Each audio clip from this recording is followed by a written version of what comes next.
It may be mentioned that a writ petition under Article 32 of the Constitution was filed by a member of the Central Administrative Tribunal contending that the decision in Shri Singh versus Union of India and others equated the Central Administrative Tribunal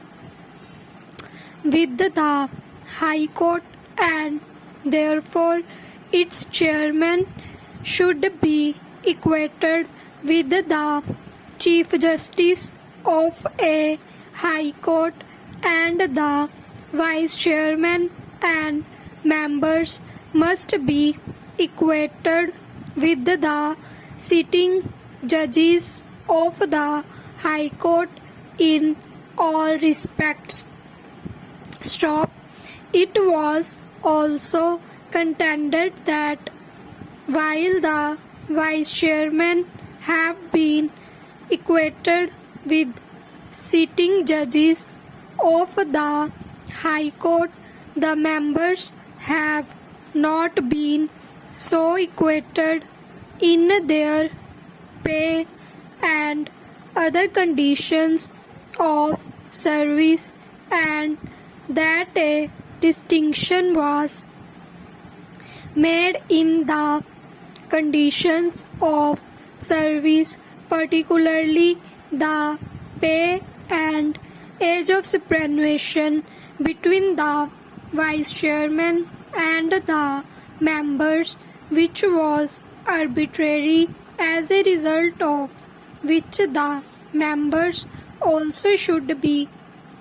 given the same pay as that of the Vice Chairman,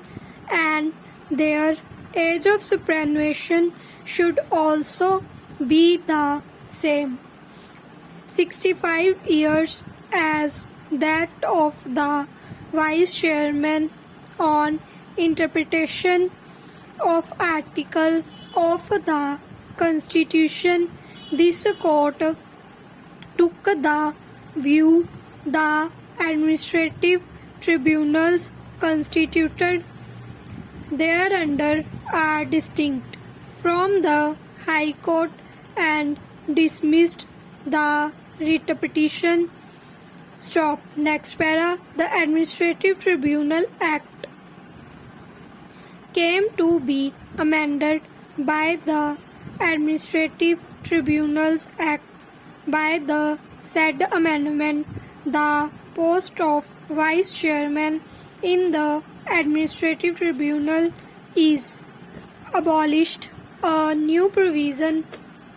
is introduced which modifies the qualification for appointment as administrative member in the tribunal.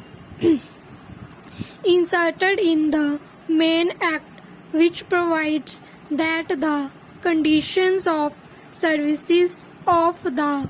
judges of the High Court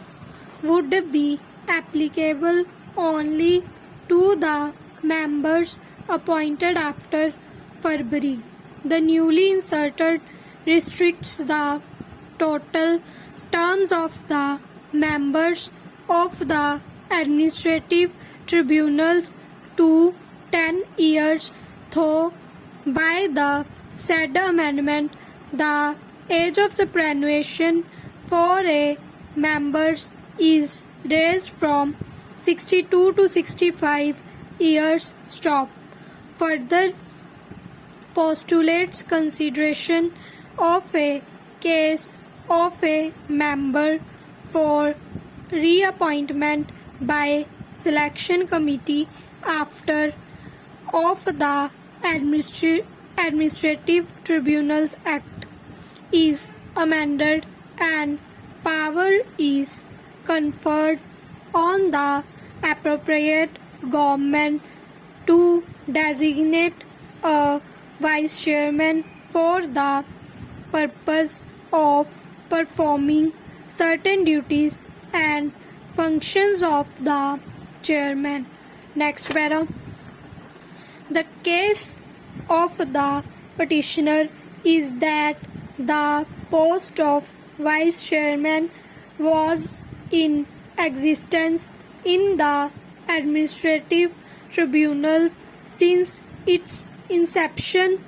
which enabled the judges of various high courts to opt for the Central Administrative Tribunal and provided an opportunity in the nature of promotion to the members of the administrative tribunals to the post of vice chairman. Stop. According to the petitioner, the abolition of the said post now would create anomalous situation in the structure as well as administration of the tribunals if any high court judge is to be appointed only as a member, and therefore